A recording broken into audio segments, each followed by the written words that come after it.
स्वागत है आपका स्टडी फॉर जॉब चैनल पर। आज के इस वीडियो में हम लुसेंट जीके के प्रश्नों को लेकर आएंगे। लुसेंट जीके के लिए यह दूसरी वीडियो होगी और आपको बता दें कि इसका पार्ट 1 ऑलरेडी अपलोड है। अगर आप उसको देखना चाहते हैं तो उसका लिंक आपको इसी वीडियो के डिस्क्रिप्शन में मिल जाएगा। पार्ट 2 वीडियो शुरू करने से पहले आप इसे जरूर लाइक कर दें। पहला क्वेश्चन कि अंतर्राष्ट्रीय महिला दिवस किस तिथि को मनाया जाता है, तो ये है 8 मार्च। अब देखिए, ये अंतर्राष्ट्रीय महिला दिवस है। ये केवल भारत में ही नहीं, पूरे विश्व में 8 ही मार्च को मनाया जाता है और इसमें महिलाओं के उत्थान के बारे में बातें की जाती है। अगला है कि घेघा रोग किस कमी से होता है, किसकी कमी से होता है। तो घेघा रोग क्या होता है कि इसमें जो औरत का या फिर पुरुष का गला होता है वो फूल जाता है और ये कमी से होता है आयोडीन के। अगला है कि कौन सी ग्रंथि इंसुलिन स्रावित करती है, तो ये ग्रंथि है अग्नाशय। अगला कि डूरंड कप का संबंध किस खेल से है, तो देखिए कप वाले क्वेश्चन अक्सर पूछे जाते हैं। तो ये है डूरंड कप फुटबॉल से, और जो क्रिकेट का विश्व कप होता है ये क्रिकेट से संबंधित है। तो इसी तरह जो भी कप वाले क्वेश्चन है ये बार बार अक्सर पूछे जाते हैं। अगला है कि भारत का सबसे बड़ा बांध कौन सा है, तो भारत का सबसे बड़ा बांध है हीराकुंड बांध। अब आपको ये भी बताना होगा कि ये कहाँ पर है। ये है महानदी पर, और कहाँ पर, उड़ीसा में। तो आपसे यहाँ पे कई तरह से क्वेश्चन पूछा जा सकता है। अगला है कि संविधान की 8वीं अनुसूची में कितनी भारतीय भाषाओं को मान्यता दी गई है। तो यहाँ पे जो 8वीं अनुसूची है इसमें कुल मिला के 22 भाषाओं को मान्यता दी गई है। आपको यह वीडियो उस समय काम करेगी जब आप पूरी तरह जीके तैयार कर लिए हैं और आप 1 लीनियर क्वेश्चन चाहते हैं, जैसे कि जल्दी जल्दी में आपका पूरा जीके कंप्लीट हो जाए, तो उस समय ये वीडियो आपके लिए बेहद फायदेमंद होगी। अगला क्वेश्चन है कि चीन की मुद्रा कौन सी है, तो चीन की मुद्रा है युआन। देखिए, मुद्रा वाले जो क्वेश्चन है ये भी कई बार पूछे जाते हैं। जैसे कि इंडिया का मुद्रा क्या है, तो रुपया, इसे इंडिया रुपया कहते हैं। पाकिस्तान का क्या है, तो यहाँ पे वो पाकिस्तानी रुपया होता है, PKR होता है। इंडिया का INR होता है। तो इसी तरह जो चीन का है ये क्या होता है, युआन। अगला है कि रेड क्रॉस के संस्थापक कौन थे, तो रेड क्रॉस के संस्थापक थे हेनरी डुनाट। अगला है कि हीमोग्लोबिन की कमी से होने वाला कौन सा रोग है, तो यह है एनीमिया। अगला है कि भारत कोकिला कौन कहलाती है, तो भारत कोकिला कहलाती है सरोजिनी नायडू।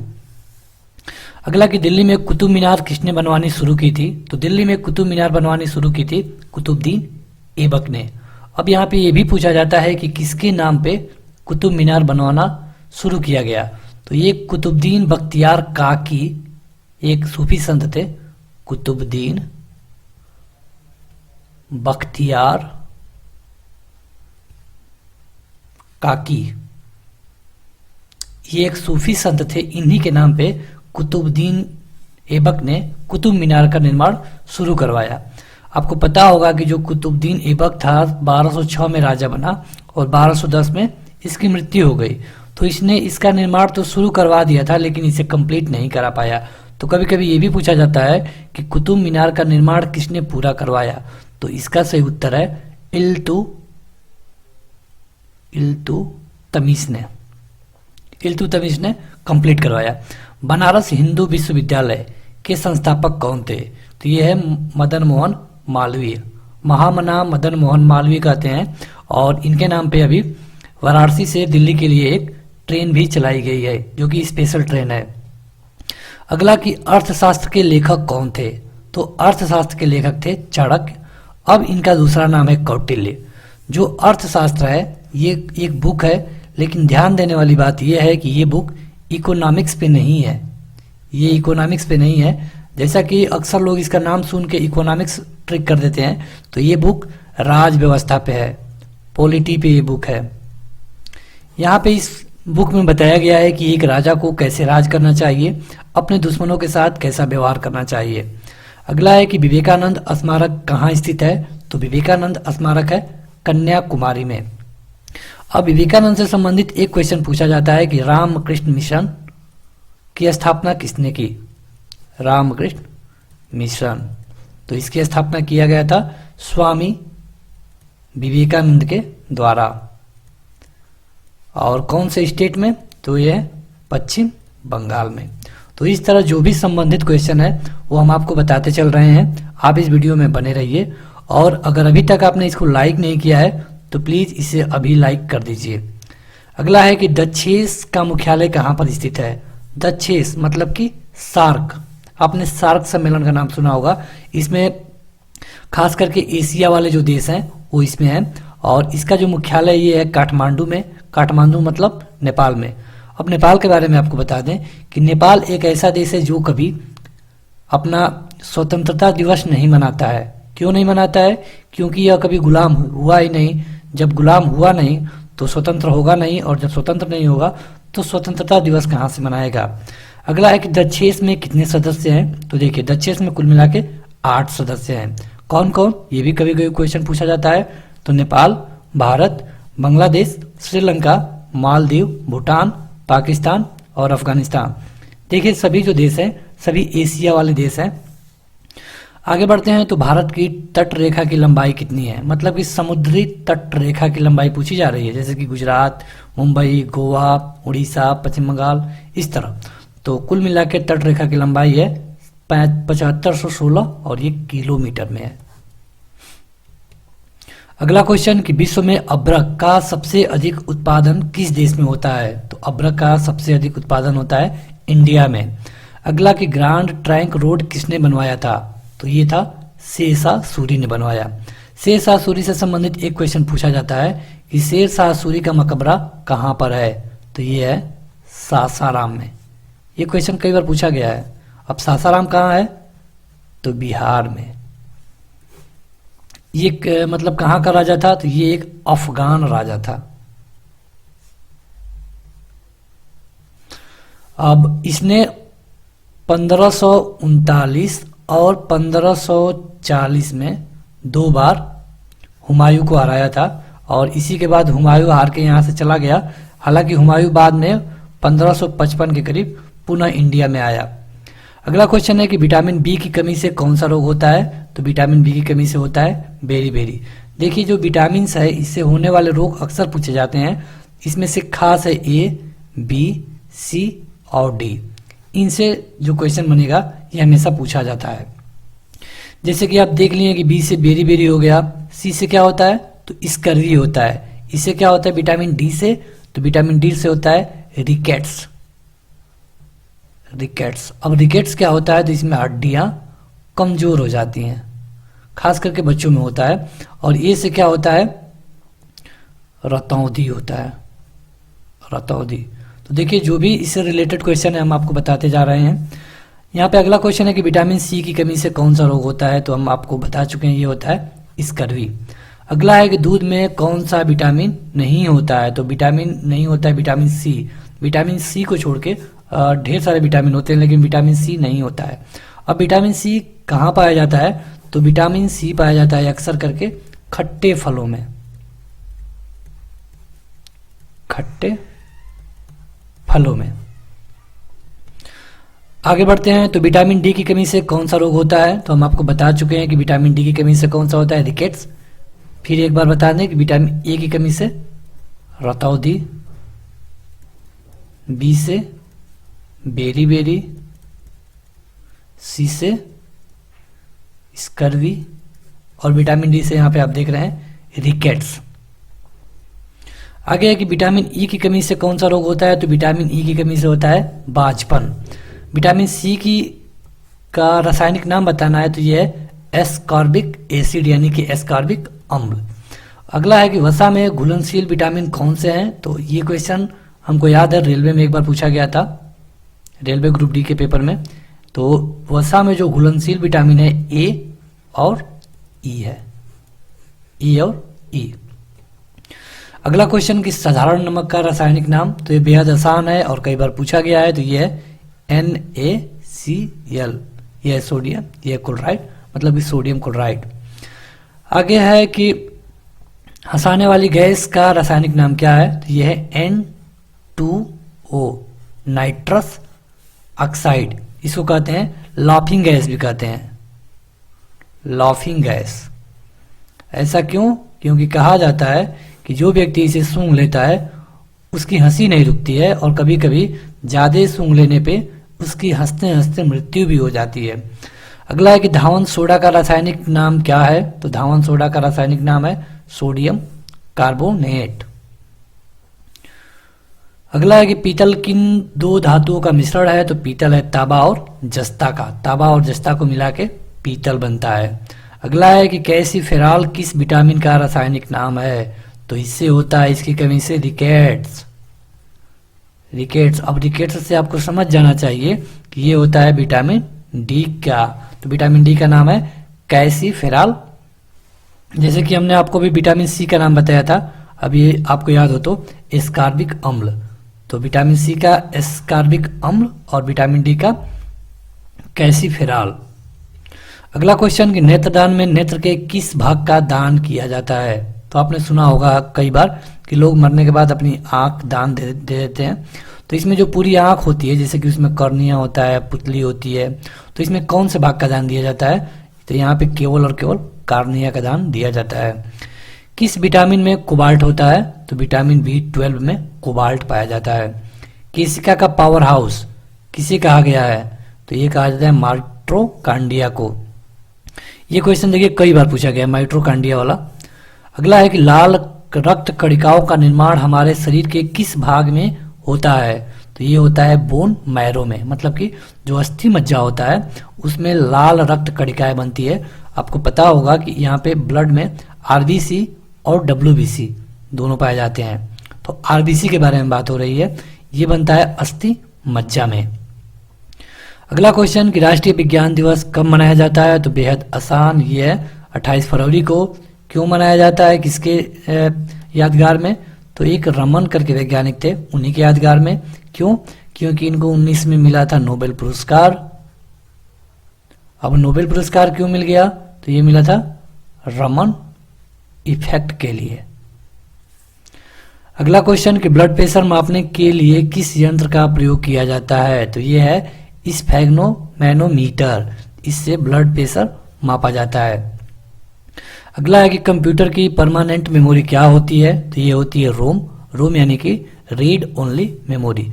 देखिए कंप्यूटर में दो मेमोरी होती है, पहला हो गया रोम और दूसरा हो गया रैम। अब रैम का फुल फॉर्म क्या होता है? तो रैंडम एक्सेस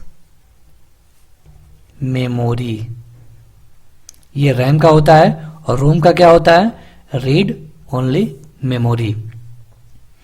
अगला क्वेश्चन कि किस अधिवेशन में कांग्रेस के उदारवादी और उग्रवादी नामक दो दलों में विभाजित हो गई थी?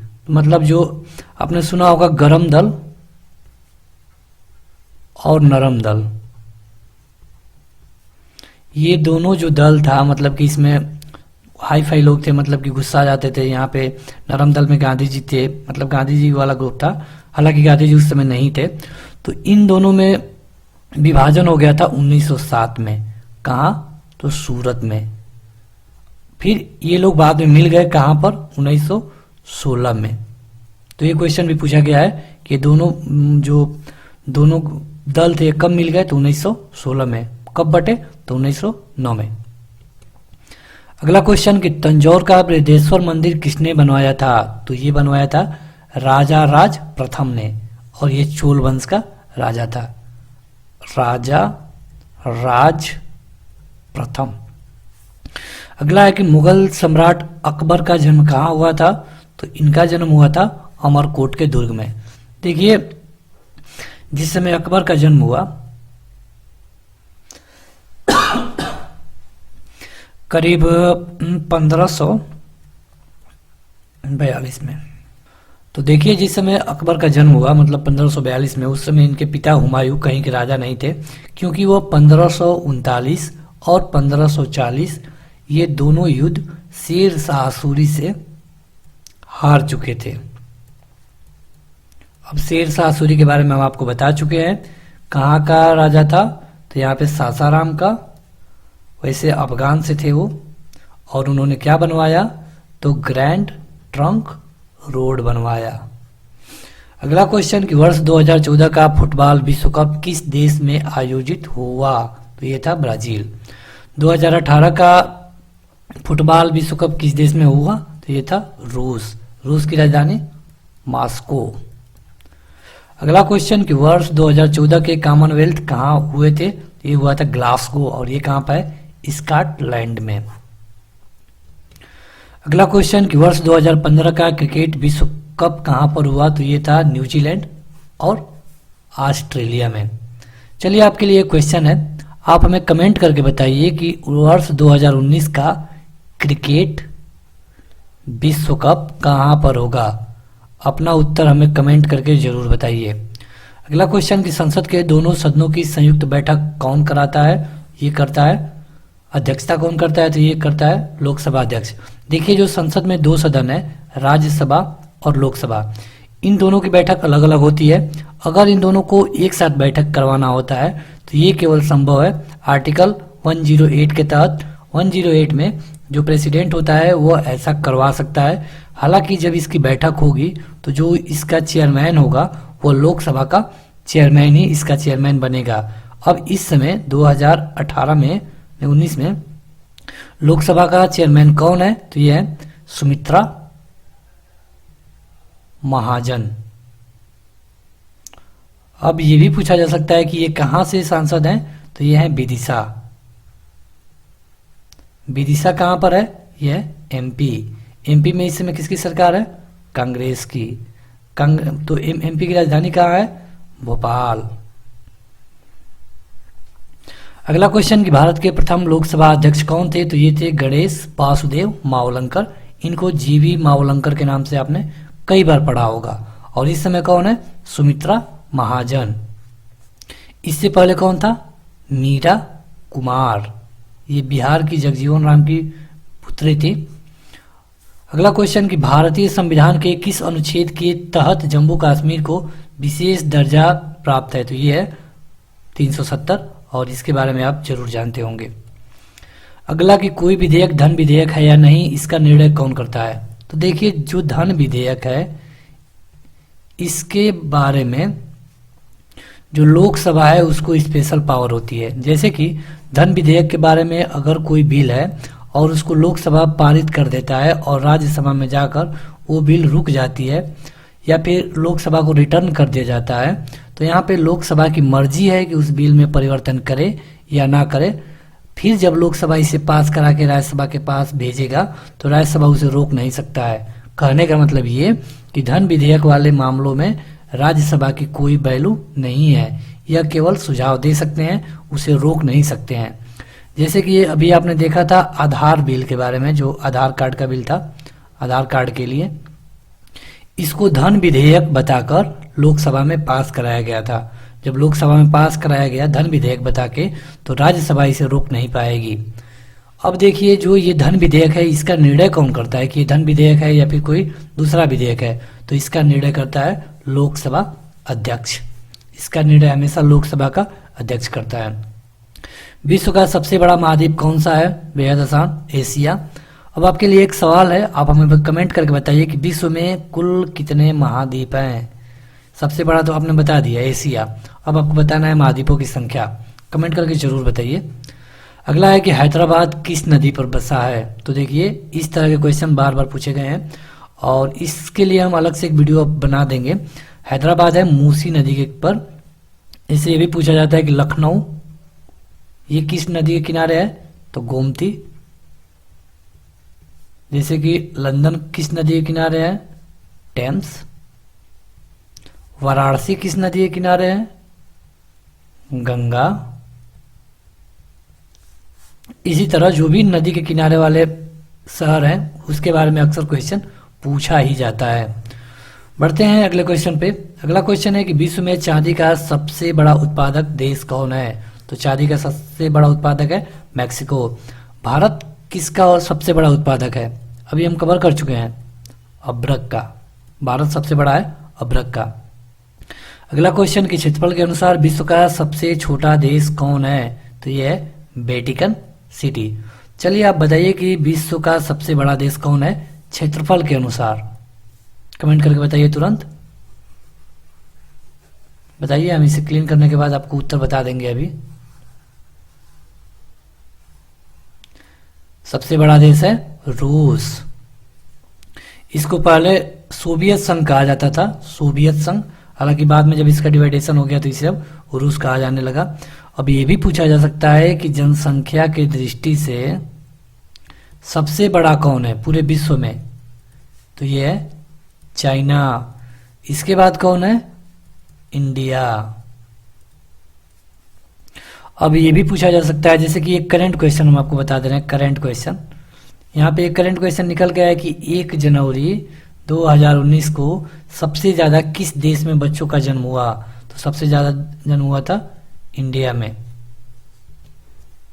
इंडिया में सबसे ज्यादा बच्चों का जन्म हुआ है नए साल के दिन 1 जनवरी 2019 को।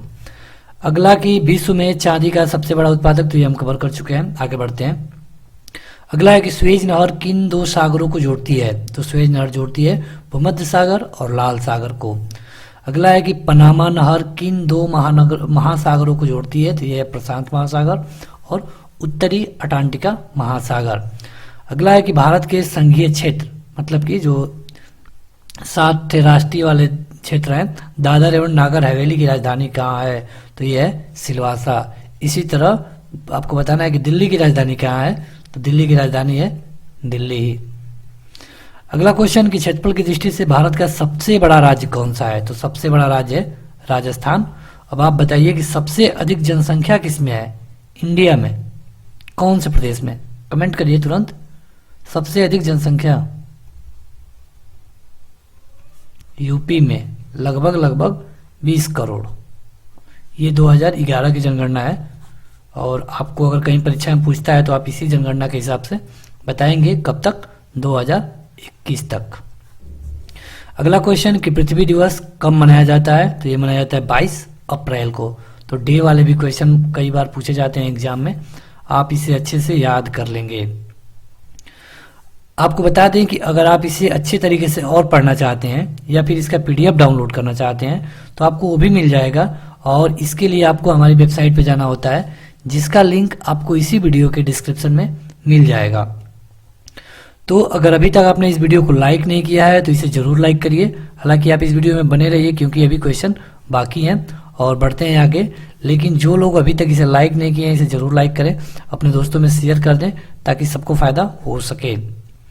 अगला क्वेश्चन कि फूलों की घाटी किस राज्य में है, तो यह है उत्तराखंड, और इसको यूनेस्को द्वारा वर्ल्ड हेरिटेज में शामिल किया जा चुका है। अगला है कि वर्ष 2011 में नवनिर्मित राष्ट्र दक्षिणी सूडान की राजधानी कौन सी थी, तो यह है जूबा। योजना आयोग का अध्यक्ष कौन होता है, तो इसका अध्यक्ष होता है प्रधानमंत्री। हालांकि योजना आयोग को 2015 में बदल करके नीति आयोग कर दिया गया है। आपको बता दें केवल नाम नहीं बदला गया है, इसके काम में भी कुछ परिवर्तन किया गया है, लेकिन योजना आयोग अब नीति आयोग है। और नीति आयोग का अध्यक्ष कौन होता है, तो ये भी हमेशा प्रधानमंत्री होगा। अगला है कि आईने अकबरी का लेखक कौन थे, तो ये थे अबुल फजल। अगला है कि होपमैन कप किस खेल से संबंधित है, तो ये है टेनिस। अगला है कि देश बंधु के नाम से कौन जाने जाते हैं, तो ये है चित्तरंजन दास। अब देखिए देश बंधु हो गया चित्तरंजन दास। अब एक क्वेश्चन पूछा जाता है दीन बंधु, तो दीन बंधु किसको जानते हैं, CF एंड्रोज को। देखिए देश बंधु पूछेगा तो चित्तरंजन दास, दीन बंधु पूछेगा तो CF एंड्रोज, मतलब कि थोड़ा सा अंतर है। अगर यहाँ पे दोनों ऑप्शन होगा तो आप पक्का कंफ्यूज हो जाएंगे, तो आप इसे अच्छे से देख लेंगे। अशोक चक्र में कितनी तीलियां होती हैं, तो होती हैं 24। अब अशोक चक्र में बात आई है तो तिरंगा के बारे में बता दें, यहाँ पे जो इसकी लंबाई चौड़ाई होती है 3:2 का अनुपात होता है। अगला क्वेश्चन कि भारत में पहली फिल्म कौन सी बनी थी, तो ये थी राजा हरिश्चंद्र। सबसे छोटी हड्डी का क्या नाम है, तो ये स्टेपेज। ये कहाँ होती है, ये भी आपको पता होना चाहिए, कान में। सबसे बड़ी हड्डी कौन सी है, फीमर। ये कहाँ होती है, तो जांघ में। मनुष्य के शरीर में कुल कितनी हड्डियां होती हैं, तो यह 2006, और ये वयस्क मनुष्य के शरीर की हड्डियां हैं। अगला क्वेश्चन कि मानव शरीर में कितनी पेशियां होती हैं, तो ये होती है 639। लाल रक्त कणिका मतलब कि RBC का जीवन काल कितने होता है, ये होता है 120 दिन का। हमने आपको बताया था अभी कि एक आरबीसी होता है, एक डब्ल्यूबीसी होता है। ये कहाँ बनता है? तो अस्थि मज्जा में, बोन मैरो। इसका जीवन काल कितना है? 120 दिन। ऐसे याद रखिए, ज़्यादा याद रहेगा अच्छी तरह से। जंग से बचाने के लिए लोहे पर जस्ते की परत चढ़ाने की क्रिया को क्या कहते हैं? तो इसे कहते हैं ग्वेलिनीकरण, यानी कि ग्वेलिनाइजेशन। यहाँ पे जो लोहा का होता है इस पे जंग की परत चढ़ा दी जाती है, कोडिंग की जाती है, कोटिंग। इससे क्या होता है कि इस पे जंग नहीं लगता है, इसे कहते हैं जस्तीकरण हिंदी में। अगला है कि मानव शरीर की सबसे बड़ी ग्रंथि कौन है? तो यह है यकृत। अब सबसे बड़ी हड्डी कौन है? हड्डी अभी हम बताएं, कमेंट करिए तुरंत। फीमर। कहाँ की है? जांग की। सबसे छोटी कौन है? स्टैपीज। ये कहाँ की है? कान की। तो ये सब क्वेश्चन आपको पूरी तरह याद होना चाहिए। आप इस वीडियो को 2-3 बार देखेंगे तो सारे क्वेश्चन आपको याद हो जाएंगे। जब भी आपको टाइम मिलता है इस वीडियो को चालू कर दीजिए और देखते रहिए। 2 से 3 बार देख लेंगे तो आपको इसके साथ साथ जो एक्स्ट्रा फैक्ट हम बता रहे हैं वो सारे क्वेश्चन आपको आसानी से याद हो जाएंगे। अगला है कि भारत का प्रथम तेल शोधन संयंत्र कहाँ पर है? यह है डिगबोई, और ये कहाँ पड़ता है? असम में। असम की राजधानी कहाँ है? तो दिसपुर। दिसपुर। और इस समय मतलब कि 2019 जनवरी में इसके मुख्यमंत्री कौन है? तो सर्बानंद सोनोवाल। कौन से पार्टी के हैं? तो बीजेपी। ये हम जनवरी 2019 की बात कर रहे हैं। अगला क्वेश्चन कि यूनेस्को द्वारा कलिंग पुरस्कार किस क्षेत्र में दिया जाता है? तो यह है विज्ञान के क्षेत्र में। अब कलिंग आ गया है तो आपको हम बता दें कि एक कलिंग युद्ध भी हुआ था। किसके द्वारा किया गया था? अशोक के द्वारा। अगला कि हैदराबाद में चार मीनार का निर्माण किसने करवाया? तो इसने ये करवाया थे कुली कुतुब शाह ने। कांग्रेस द्वारा पूर्ण स्वाधीनता का प्रस्ताव कब और कहां पारित किया गया? ये किया गया था 1929 में। और कहां पर? तो लाहौर अधिवेशन में। ये जो इंडिया है 1948 से पहले, 47 से पहले इंडिया और पाकिस्तान दोनों एक ही हुआ करते थे, तो इसीलिए वहां पे हुआ था ये लाहौर में। अगला है कि श्वेत क्रांति का संबंध किससे है? तो ये है दूध से। अगला क्वेश्चन कि भारत का सबसे पुराना चालू रेल इंजन कौन है? तो ये है फेयरी क्वीन। अब रेल के बारे में क्वेश्चन बता दें कि रेल में ये भी पूछा जाता है कि सबसे पहले मेट्रो की शुरुआत कब हुई? तो 1984 में। कहाँ हुई? पश्चिम बंगाल में। मेट्रो मैन किसे कहते हैं? श्रीधरन को। तो ये सारे क्वेश्चन आपको पता होना चाहिए। अगला है कि भारत में आपातकाल की प्रथम घोषणा कब की गई थी? तो ये की गई थी चीनी आक्रमण के समय 26 अक्टूबर 1962 को। आपातकाल देखिए इंडिया में 3 तरह से लगाया जाता है। पहला, पूरा देश में आपातकाल लगा दिया जाता है बाहरी आक्रमण या फिर किसी भी और कारण से। ये होता है 352। दूसरा होता है 356 जिसको आप राष्ट्रपति शासन के नाम से जानते हैं। और तीसरा होता है 360। ये 3 तरह के आपातकाल इंडिया में लगाए जाते हैं। भारत में भाषा के आधार पर बनने वाला पहला राज्य कौन है? तो यह है आंध्र प्रदेश। इसके लिए उत्तर 1953 सही है, कहीं कहीं 1956 भी होता है क्योंकि ये प्रस्ताव और होने का समय का डिफरेंस है। अगला क्वेश्चन कि भारत पर हमला करने वाला प्रथम मुस्लिम आक्रमणकारी कौन था? ये था मोहम्मद बिन कासिम। और ये कब आया था? तो 712 ईस्वी में। अब ये भी कहीं कहीं पूछा जाता है, हालांकि ये हार्ड क्वेश्चन है, कि मोहम्मद बिन कासिम को कौन भेजा था? तो इसे भेजा था उमैयद कैलिफेट ने। उमैयद कैलिफेट ने इसको भेजा था। हालांकि मोहम्मद बिन कासिम की जल्दी ही मृत्यु हो गई और इसके बाद जो ये उमैयद कैलिफेट का जो मिशन था वो फेल हो गया। इंडिया में तुरंत यहाँ पे मुस्लिम राज नहीं बन पाया। अगला है कि सेलुकस का राजदूत जो चंद्रगुप्त मौर्य के दरबार में आया था वो कौन था? तो ये था मेगास्थनीज। अब मेगास्थनीज ने एक बुक लिखी, उसका नाम क्या था? इंडिका। विदेशी द्वारा इंडिया पर लिखी गई ये पहली पुस्तक थी इंडिका। अब सेलुकस कौन था? तो सेलुकस जो सिकंदर था उसका एक राजदूत था। सिकंदर राजदूत नहीं, उसका एक सेवक था सिकंदर। तो सिकंदर जब इंडिया से वापस चला गया करीब करीब 322 ईस्वी में, और वहां पे जाने के बाद इसकी डेथ हो गई, तो इसने इंडिया में अपना एक छोड़ दिया गुलाम, इसका नाम था सेलुकस। ये छोटे से राज्य पे राज करने लगा, और सिकंदर के वापस जाने पे जो सेलुकस था इसने चंद्रगुप्त मौर्य पे आक्रमण कर दिया। हालांकि सिकंदर चंद्रगुप्त मौर्य पे आक्रमण करने आया था, लेकिन इसने भी वहां से वापस जाने का मन बना लिया। तो इसका जो गुलाम था सेलुकस, इसने अब चंद्रगुप्त मौर्य पे आक्रमण कर दिया। तो चंद्रगुप्त मौर्य ने सेलुकस को हरा दिया, और सेलुकस की एक बेटी थी हेलेना, इससे शादी कर लिया चंद्रगुप्त मौर्य ने। तो तब जाके सेलुकस ने चंद्रगुप्त मौर्य के दरबार में एक लेखक को भेजा जिसका नाम था मेगास्थनीज, और मेगास्थनीज ने क्या आके लिखा, इंडिका। तो ये पूरी कहानी। अगला है कि श्रीलंका का पुराना नाम क्या है, तो ये सिलोन था। विटामिन की खोज किसने की थी, तो फंक ने। विटामिन के बारे में हम अभी आपको क्वेश्चन बता चुके हैं। अगला है कि स्टेनलेस स्टील किसकी मिश्र धातु होती है, तो ये आयरन, क्रोमियम तथा निकिल की।